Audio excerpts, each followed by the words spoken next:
이 부산 앞바다를 좀 보세요. 1970년 이 거친 파도 앞에서 저는 가진 거 하나 없이 쓰러져 있었어요. 지금은 이 항구에 제가 설계한 배들이 가득하지만 그때는 숨 쉬는 것조차 힘들었답니다. 서울 명동 최고의 디자이너. 그런 번지르르한 이름이 무슨 소용이 있었겠어요. 28 한창 잘나갈 나이에 더러운 누명 하나 때문에 모든 것을 잃었잖아요. 여자가 감히 남자한테 대든다는 그 가짜는 편견 앞에서 제 재단 기술이고 자존심이고 전부 휴지 조각처럼 구겨져 버렸어요. 밤 기차를 타고 무작정 내려온 부산은 저를 잊으려고 발버둥 치던 절망의 끝이었답니다. 그때 제 옆엔 이 낡은 재단 가위랑 자 하나뿐이었어요. 이것이 제가 세상에서 가진 전부였지요. 그런데 참 신기하지 않아요? 그 추운 겨울 이 항구에서 저는 강민준이라는 분을 만났고요. 제 손에 들린 가위랑 자가 옷감 대신 강철을 재단하게 될 줄은 꿈에도 몰랐답니다. 남들이 무시하던 여자의 섬세한 기술이 이 커다란 조선소를 살려내는 칼날이 될 줄 누가 알았겠어요. 제 이야기는 단순히 한 여자의 고생담이 아니에요. 이 나라가 피땀 흘려 산업을 일으키던 그 격변의 시대에 모든 것을 잃고도 다시 일어섰던 한 기술자의 기록이랍니다. 그 시절을 아시는 분들에게는 공감과 회한을, 젊은 친구들에게는 희망과 용기를 드리고 싶어요. 자, 여기 이 낡은 가죽 가방 속에 저의 모든 비밀과 눈물이 담겨 있어요. 부디 저를 믿고 이 늙은 여인의 이야기에 잠시 귀를 기울여 주시겠어요? 1970년 겨울, 새벽의 부산항은 서울의 명동 거리보다 훨씬 더 차갑고 거칠었습니다. 이서영은 낡은 여인숙의 가장 구석진 방에서 마지막 남은 동전 몇 잎을 세고 있었습니다. 그녀의 나이 28 가진 것 하나 없이 쫓기듯 내려온 이 낯선 도시의 찬 기운이 그녀의 마음에 깊숙이 스며들었습니다. 그녀는 한때 서울에서 가장 화려한 이름을 가졌던 여자였습니다. 명동 최고급 양장점 라데팡스의 수석 디자이너, 바로 이서영이었습니다. 그녀는 재단 가위 하나로 옷감의 운명을 바꾸는 마법사로 불렸습니다. 다른 디자이너들이 화려한 장식이나 유행을 좇을 때 서영은 오직 옷의 구조와 균형에 집중하였습니다. 옷은 입는 사람의 두 번째 피부여야 합니다. 겉으로 드러나는 아름다움뿐 아니라 입었을 때 느껴지는 편안함, 그 사람의 움직임까지도 설계해야 하는 것입니다. 이것이 그녀가 늘 강조하던 신념이었습니다. 그녀의 손을 거친 옷은 어깨선이 완벽하게 떨어졌고 허리선은 착용자의 자세를 흐트러짐 없이 잡아주었습니다. 그녀의 고객 명단은 재계 거물들의 부인들과 당대 최고 여배우들로 가득했습니다. 서영은 학연이나 지연이 아닌 오직 피와 땀으로 벼려낸 기술력만으로 그 정점에 섰습니다. 그녀의 아버지는 평생을 천막 제작자로 일하셨습니다. 강풍에도 찢어지지 않는 천막을 만들던 아버지의 끈기와 정밀함이 딸에게는 여성복의 완벽한 구조를 설계하는 능력으로 유산처럼 내려왔던 것입니다. 그러나 그 정점에는 그림자가 드리워져 있었습니다. 바로 양장점 사장의 아들인 최학수였습니다. 그는 후계자라는 지위를 이용해 끊임없이 서영에게 집착하였습니다. 처음에는 사적인 만남을 제안하다가 점차 업무와 관계없는 강압적인 요구로 이어졌습니다. 서영은 그 모든 요구를 정중하고 단호하게 거절하였습니다. 그녀의 자존심은 그녀의 옷처럼 절대로 구겨지지 않았습니다. 어느 날 최학수는 서영의 개인 작업실까지 찾아와 막무가내로 신체적인 접촉을 시도했습니다. 학수씨, 이러지 마세요. 제가 싫다고 분명히 말씀드렸습니다. 서영은 품에 안고 있던 가장 아끼는 재단 가위를 내려놓고 그가 감히 상상도 못할 힘으로 최학수의 뺨을 때렸습니다. 깡마른 몸에서 터져나온 분노의 힘은 최학수를 바닥에 나뒹굴게 만들었습니다. 그 순간 서영은 자신의 경력에 사형 선고가 내려졌음을 직감했습니다. 최학수의 보복은 즉각적이고 잔인했습니다. 다음날 양장점 대표는 서영에게 차가운 시선을 던지며 서류를 내밀었습니다. 이 디자이너가 경쟁사의 도안을 유출하고 부정한 방법으로 자금을 횡령했습니다. 즉시 해고입니다. 디자인 도안 유출 및 횡령이라는 끔찍한 누명이었습니다. 닥터 해리슨이 리비에게 했던 것처럼 최악수는 자신의 수치심을 덮기 위해 서영의 모든 것을 파괴하려 했습니다. 그녀는 억울함을 호소했지만 사장은 단호했습니다. 이서영 씨, 당신 실력은 인정하지만 조직은 질서가 있어야 합니다. 여자가 나서서 남자를 곤란하게 만드는 일은 명동에서 용납되지 않아요. 조용히 떠나주는 것이 당신을 위한 마지막 배려입니다. 그의 말은 1970년대 한국 사회가 여성 기술자에게 내리는 차가운 선고와 같았습니다. 실력은 인정받았지만 여성으로서의 위치를 벗어난 행동은 용서받지 못하는 세상이었습니다.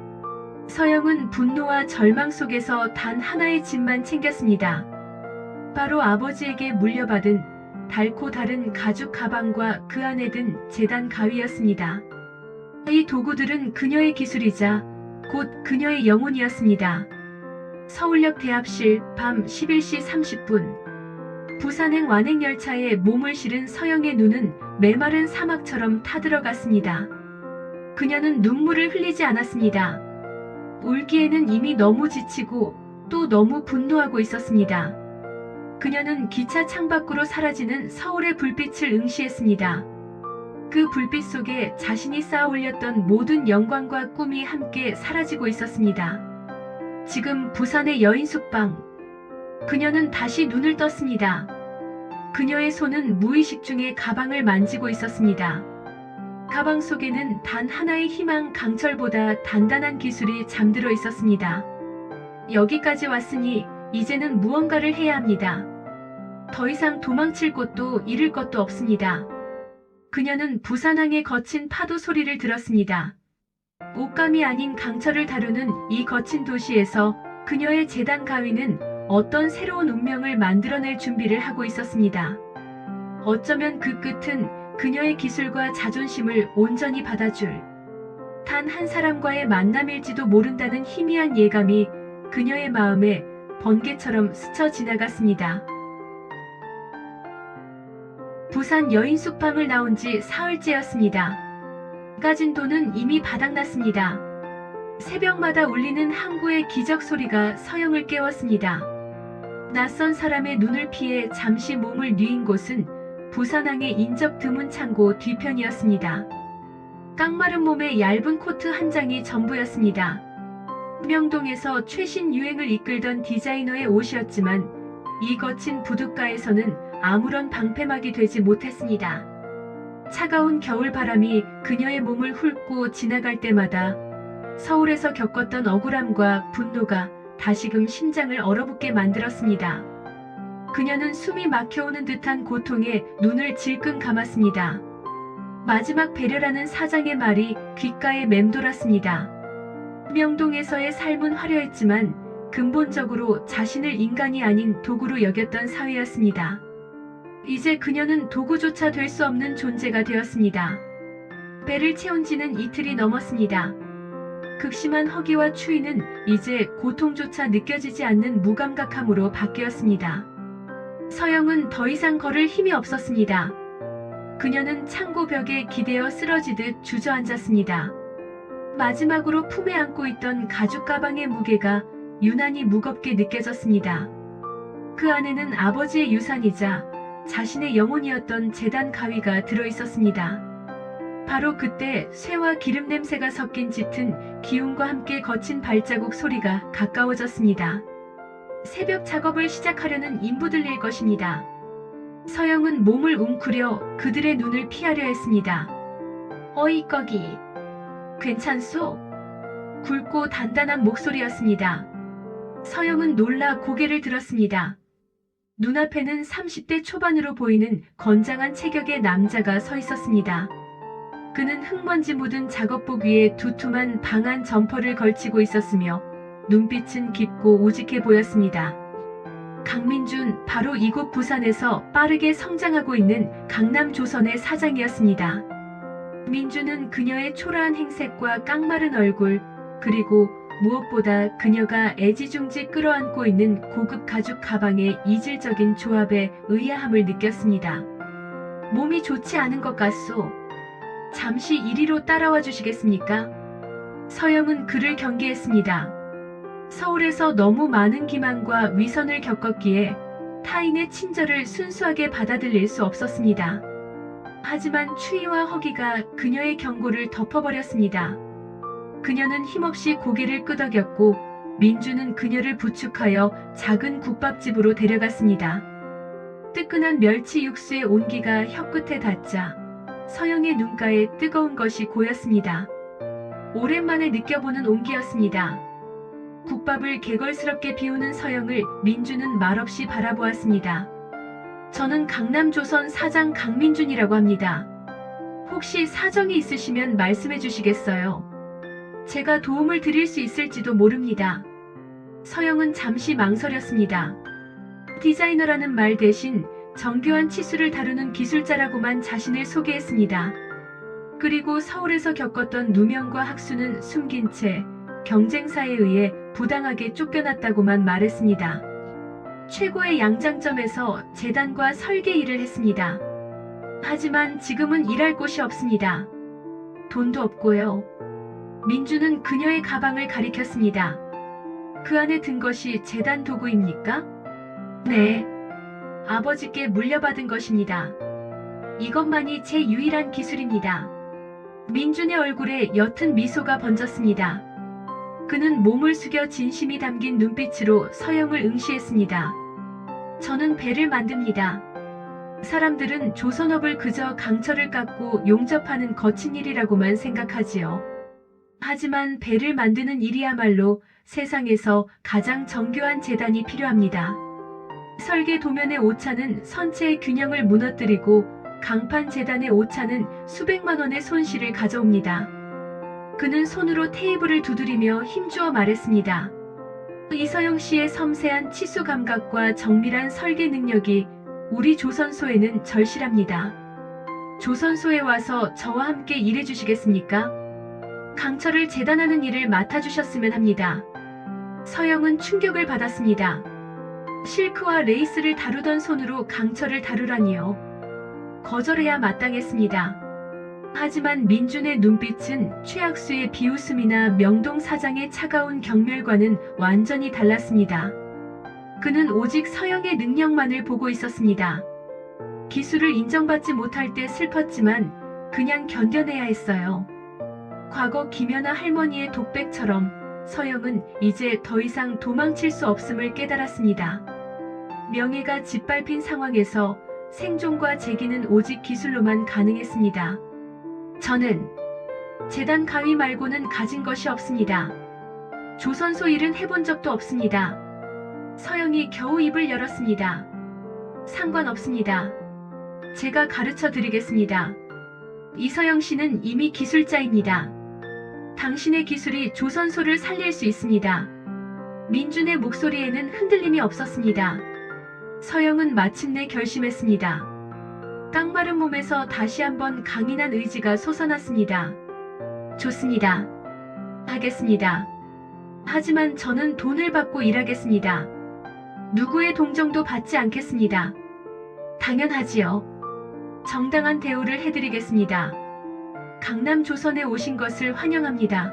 이서영 기술자. 민주는 환하게 웃으며 손을 내밀었습니다. 서영은 그 손을 잡았습니다. 거칠지만 따뜻한 그의 손이었습니다. 그녀의 마음속에는 절박함과 새로운 희망이 동시에 피어올랐습니다.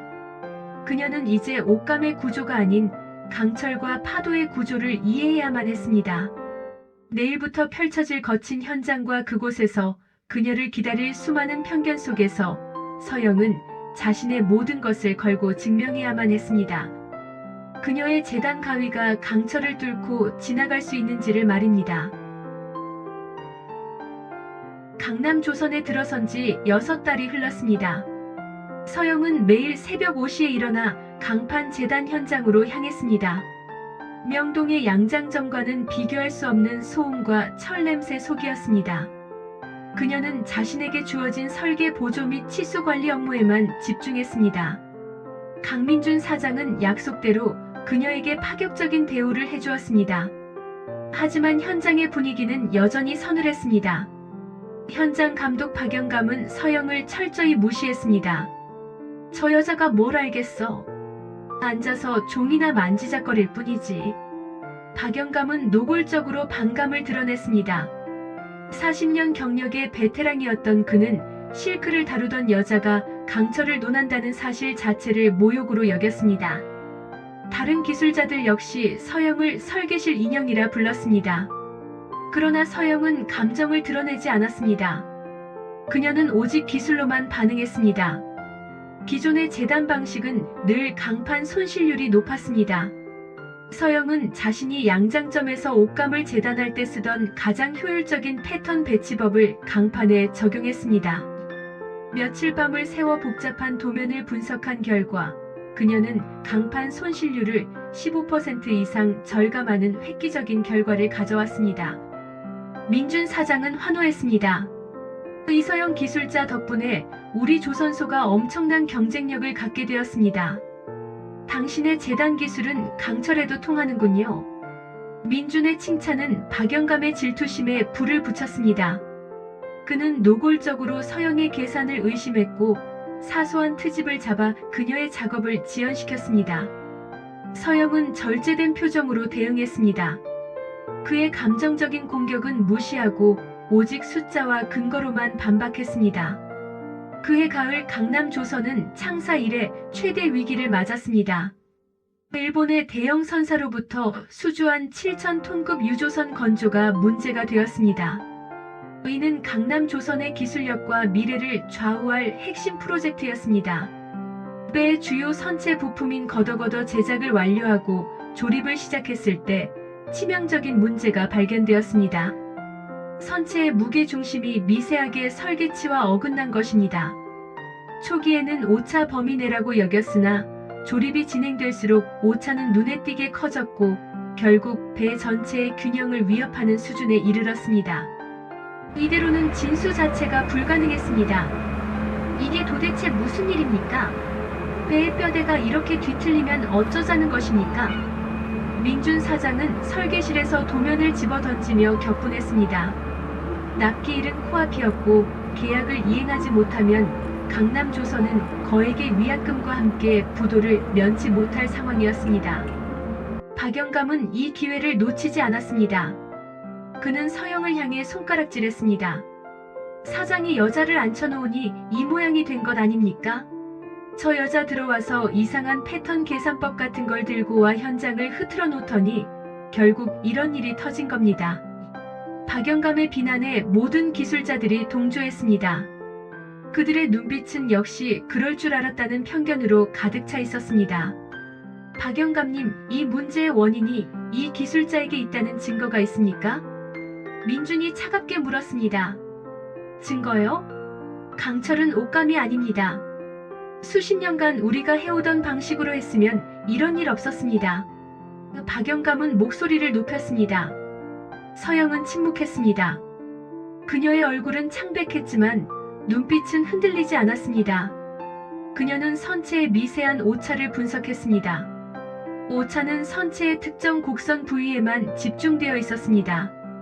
그녀의 계산 방식에는 분명 오류가 없었습니다. 문제는 그녀의 방식이 아닌 그 방식이 적용된 원본 도면이나 현장의 오래된 관행에 있을 가능성이 높았습니다. 며칠 동안 서영은 밤낮 없이 설계실에 매달렸습니다. 차트와 계산지를 산더미처럼 쌓아놓고 오차의 원인을 파고들었습니다. 민주는 밤늦게 커피를 들고 와 그녀를 조용히 격려했습니다. 이서영 기술자, 저는 당신을 믿습니다. 당신의 기술은 분명히 오류가 없습니다. 하지만 이 위기는 너무 큽니다. 당장 원인을 찾지 못하면 저희는 문을 닫아야 합니다.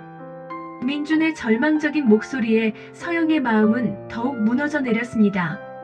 서울에서 억울한 누명을 썼을 때보다 지금 자신의 기술이 무용지물이라는 현실이 더욱 고통스러웠습니다. 그녀의 재단 기술은 옷감에서는 완벽했지만 강철 선체의 무게 중심 이동과 수압에 대한 응력 분산이라는 거대한 역학 관계 앞에서는 미약해 보였습니다. 제가 할 수 있는 일이 아무것도 없습니다. 서영은 나지막이 읊조렸습니다. 처음으로 자신의 기술에 대한 회의감이 들었습니다. 그녀는 책상 위에 계산지들을 치우고 품속 깊이 넣어두었던 낡은 재단 가위와 천 패턴 스케치를 꺼냈습니다. 이것들은 그녀가 양장점에서 수석 디자이너로 일할 때 사용했던 인체의 곡선을 가장 아름답게 살리는 재단법이었습니다. 어둠 속에서 그녀는 문득 깨달았습니다. 배는 옷과 같습니다. 옷은 사람의 몸을 감싸고 배는 바다를 감싸야 합니다. 강철이라고 해서 강압적으로 이어서는 안 됩니다. 곡선이 허락하는 가장 자연스러운 응력 분산 지점을 찾아야 하는 것입니다. 서영은 선체의 뒤틀린 겉얼을 바라보았습니다. 그것은 마치 심하게 잡아당겨져 주름이 가버린 옷감과 같았습니다. 그때 그녀의 머릿속에 섬광처럼 아이디어가 떠올랐습니다. 양장점에서 깊은 바이어스 곡선을 다룰 때 쓰던 원단 자체의 탄성을 이용하는 특별한 재단 기법이었습니다. 그 기법은 일반적인 공학 계산이 아닌 직관과 경험, 그리고 섬세한 예측으로만 가능했습니다. 그녀는 자리에서 벌떡 일어났습니다. 절망은 사라지고 오직 투지만 남았습니다. 그녀는 기술자들의 방식이 아닌 자신의 방식으로 이 위기를 돌파해야 함을 깨달았습니다. 그녀는 민준에게 다가갔습니다. 민준은 절망에 찬 표정으로 고개를 숙이고 있었습니다. 사장님, 저에게 단 하루의 시간과 드라이, 도크 바닥을 빌려주십시오. 서영이 말했습니다. 민준은 고개를 들었지만 그녀의 말의 의미를 이해하지 못했습니다. 이게 무슨 뜻입니까, 이 기술자? 기술자들의 방식으로는 이 균열을 잡을 수 없습니다. 저는 제 재단 기술로 배의 옷을 다시 입혀야 합니다. 실패하면 모든 책임을 지겠습니다.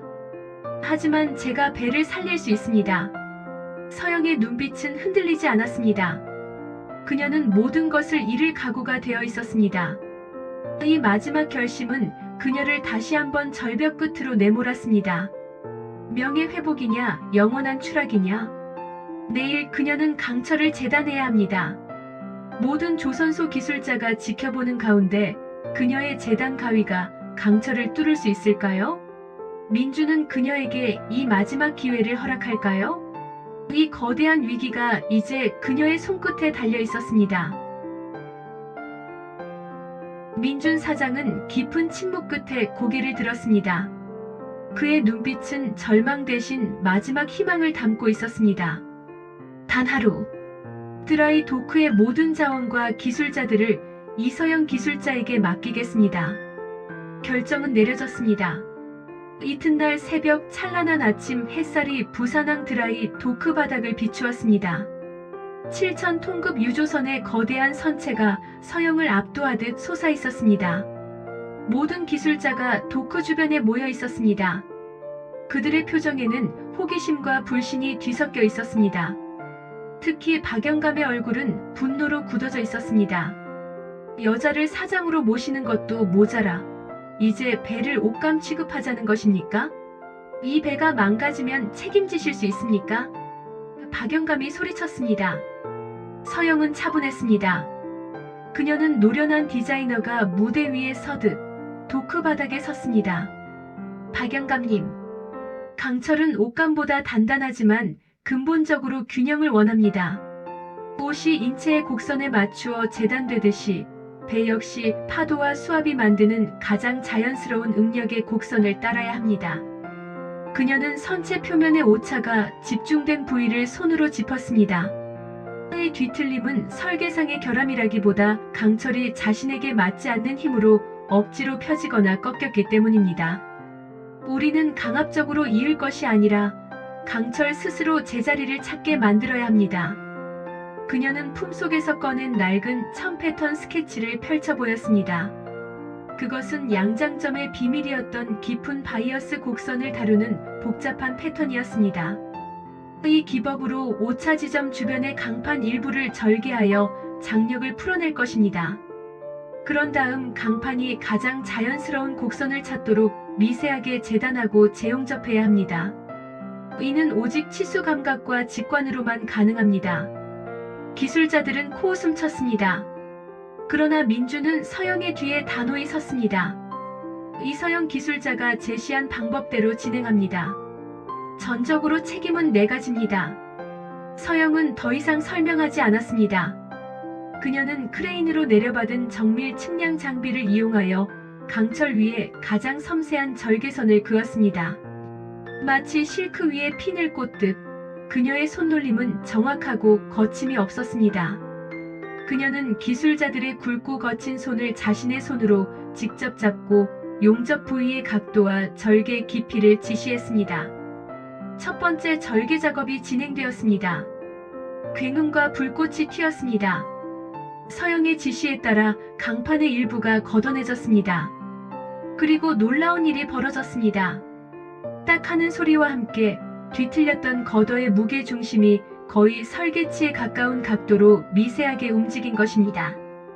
기술자들 사이에서 탄성이 터져나왔습니다. 박영감은 눈을 비비며 이를 악물었습니다. 그는 자신의 수십 년 경험으로는 상상조차 할 수 없는 결과였습니다. 강철이 마치 살아있는 옷감처럼 반응한 것입니다. 작업은 쉴 틈 없이 이어졌습니다. 서영은 육체적으로는 지쳐갔지만 그녀의 눈빛은 더욱 강렬해졌습니다. 그녀는 기술자들에게 용접봉의 열을 어디에 집중시켜야 재단된 강철의 탄성이 살아나는지 설명했습니다. 그녀의 몸짓은 이제 조선소의 기술자들과 언어가 통하는 지휘자가 되었습니다. 해가 중천을 넘어갈 무렵 서영은 마지막 절개 지점을 확인했습니다. 박영감은 이제 더 이상 반항하지 않았습니다. 오히려 그는 서영에게 절개 도면을 넘겨달라고 요청했습니다. 서영은 망설임 없이 종이를 건넸습니다. 이게 가능한 일이었군요. 박영감이 나지막이 중얼거렸습니다. 그의 굵고 거친 손가락이 서영이 그린 곡선을 조심스럽게 더듬었습니다. 오후 늦게 모든 복구 및 재용접 작업이 완료되었습니다. 민주는 일본 선사의 검사관이 사용하는 것과 동일한 정밀 측량 장비를 가져왔습니다. 측정 결과는 놀라웠습니다. 선체의 뒤틀림이 완벽하게 해결되었고 무게 중심은 설계치 오차 범위 내로 돌아왔습니다. 도크 전체에 환호성이 터졌습니다. 기술자들은 서로 부둥켜 안고 기뻐했습니다. 서영은 지친 몸으로 주저앉았습니다. 긴장이 풀리자 뜨거운 눈물이 뺨을 타고 흘러내렸습니다. 명예를 회복한 승리의 눈물이었습니다. 그때 박영감이 서영에게 다가왔습니다. 그는 뻣뻣한 몸을 굽혀 고개를 숙였습니다. 이 기술자, 제가 신뢰했습니다. 실크만 다루던 손으로 강철의 운명을 바꿀 줄은 몰랐습니다. 저를 용서해 주십시오. 그의 목소리는 진심으로 떨리고 있었습니다. 서영은 고개를 저었습니다. 아닙니다, 박영감님. 강철은 제 재단 기술이 아닌 모두의 땀과 협력으로 제자리를 찾은 것입니다. 민준이 서영에게 다가와 조용히 그녀의 어깨를 감쌌습니다. 그는 아무 말도 하지 않았지만 그의 눈빛은 깊은 존경과 감동으로 가득 차 있었습니다. 그는 서영의 기술이 단순한 효율을 넘어 생명을 살리는 기적과 같음을 목격했습니다. 그날 밤 민주는 서영에게 따뜻한 차를 건넸습니다. 이서영 기술자, 이제 알겠습니다. 당신은 운명적인 사람입니다. 저 혼자 힘으로는 이룰 수 없는 꿈을 당신과 함께라면 이룰 수 있을 것 같습니다. 사장님, 저도 압니다. 이제 저는 강남 조선을 떠날 수 없습니다. 이곳이야말로 제 기술이 진정으로 필요했던 곳이니까요. 그들의 눈빛은 밤하늘의 별처럼 반짝였습니다. 위기는 사랑과 신뢰를 확인하는 통로가 되었습니다. 서영은 이제 확신했습니다. 명동의 그림자는 완전히 사라졌습니다. 그녀의 재단 가위는 이제 한국 조선업의 미래를 설계할 준비가 되어 있었습니다. 그들의 이야기는 이제 새로운 시작을 향해 돛을 올리고 있었습니다. 1974년 봄 부산은 따뜻한 햇살과 함께 새로운 시작을 알렸습니다. 강민준 사장과 이서영 기술자의 결혼식은 화려함 대신 강남조선 드라이 도크 옆에서 소박하고 진실하게 치러졌습니다. 수많은 기술자와 노동자들이 참석하여 두 사람의 앞날을 축복했습니다. 특히 박영감은 가장 먼저 서영에게 다가와 투박한 손으로 자신이 직접 깎은 배 모형을 건네주었습니다. 이서영 아니, 이 사모님. 이제 당신은 우리 조선소의 기둥이요. 실크도 좋지만 강철을 놓지 마시오. 박영감의 진심 어린 축하에 서영은 눈시울을 붉혔습니다. 오랫동안 짓눌러왔던 오해와 편견의 무게가 그 한마디에 모두 녹아내리는 듯 했습니다. 결혼 후 서영은 안정을 되찾았습니다. 하지만 명동의 그림자는 완전히 사라지지 않았습니다. 서울의 최학수는 서영의 결혼 소식을 듣고 다시금 악의적인 소문을 퍼뜨리며 강남조선의 명예를 훼손하려 했습니다. 그는 서영이 가진 기술이 도난당한 설계 기법이라며 법적 공방을 예고했습니다. 그러나 이번에는 상황이 달랐습니다. 민주는 주저하지 않았습니다. 제기 해리슨을 상대로 싸웠듯 민주는 서울의 변호사들을 선임하여 정면으로 맞섰습니다. 법정에서 박영감을 포함한 강남조선의 기술자들은 서영의 독창적인 바이어스 곡선 재단법과 그것이 조선소에 가져온 혁신을 증언했습니다. 결국 최학수의 주장은 거짓으로 판명되었고 서영은 공식적으로 자신의 기술에 대한 명예를 완전히 회복했습니다. 이 승리 후 강남조선은 비약적으로 성장했습니다. 서영은 단순한 사모님이 아닌 강남조선 설계 및 기술개발본부의 수석 설계자이자 경영 파트너로 공식 취임했습니다. 그녀의 기술은 이제 단순히 배의 균형을 맞추는 것을 넘어 차세대 선박의 효율성을 설계하는 기반이 되었습니다. 민주는 그녀의 이름을 따서 서영기술연구소를 설립했습니다. 리비가 간호학교를 세웠듯 서영은 이곳에서 조선 설계 및 정밀 재단 기술을 가르치며 여성 기술자들을 대거 양성했습니다. 그녀는 여성도 거친 산업 현장의 주역이 될 수 있음을 몸소 증명했습니다. 시간이 흘러 1990년대 강남조선은 한국의 대표적인 중견 조선소로 자리매김했습니다. 서영과 민주는 새 아이를 낳았습니다. 첫째 아들은 최고의 선박 기술자가 되었고 딸은 어머니의 DNA를 물려받아 유럽 유수의 디자인 스쿨에서 패션 디자인을 공부했습니다. 그들의 삶은 서로 다른 두 세계 디자인과 강철 감았나 최고의 시너지를 만들어낸 완벽한 동반자 관계였습니다. 결혼 50주년이 되던 해 낡은 가죽 가방은 이제 강남조선 역사관의 가장 귀한 보물이 되었습니다. 그 안의 재단 가위는 창업 정신을 상징하는 유물이었습니다. 따뜻한 겨울 오후 서영은 민중과 함께 노을이 지는 항구를 바라보았습니다. 여보, 생각해보면 명동에서의 그 모든 절망과 누명이 저를 여기까지 오게 만든 것 같아요. 만약 제가 성공한 디자이너로 계속 남았다면 평생 실크의 껍데기만 만지다가 끝났겠지요. 강철의 본질을 만질 수는 없었을 거예요. 서영이 민준의 손을 잡으며 말했습니다. 민주는 주름진 서영의 손등을 부드럽게 쓰다듬었습니다. 당신이 그때 강철을 재단하겠다고 결심해 주었을 때 나는 당신에게 내 인생 전부를 걸어야겠다고 생각했습니다. 당신은 단순한 기술자가 아닙니다. 당신은 운명이었어요. 고맙습니다, 여보. 저를 믿어줘서 제 기술을 존중해줘서. 서영의 눈빛은 여전히 젊고 강인했지만 이제는 깊은 평화와 감사가 담겨 있었습니다. 그녀는 강철보다 단단하고 실크보다 부드러운 사랑을 이룬 것입니다. 수십 년 후 강남조선은 강한 파도를 헤쳐나가며 세계적인 기업으로 성장했습니다. 사람들은 두 창업자의 이야기를 회상하며 사랑은 모든 것을 정복할 수 있으며 진정한 기술은 직업을 가리지 않는다는 교훈을 얻었습니다. 2020년 강민주는 86세의 나이로 그리고 이서영은 3개월 뒤 82세로 평화롭게 눈을 감았습니다. 그들은 부산이 내려다 보이는 작은 언덕에 나란히 묻혔습니다. 그들의 묘비에는 오직 3마디 문구만이 새겨져 있었습니다. 영원히 그리고 항상. 산업을 일으킨 사람.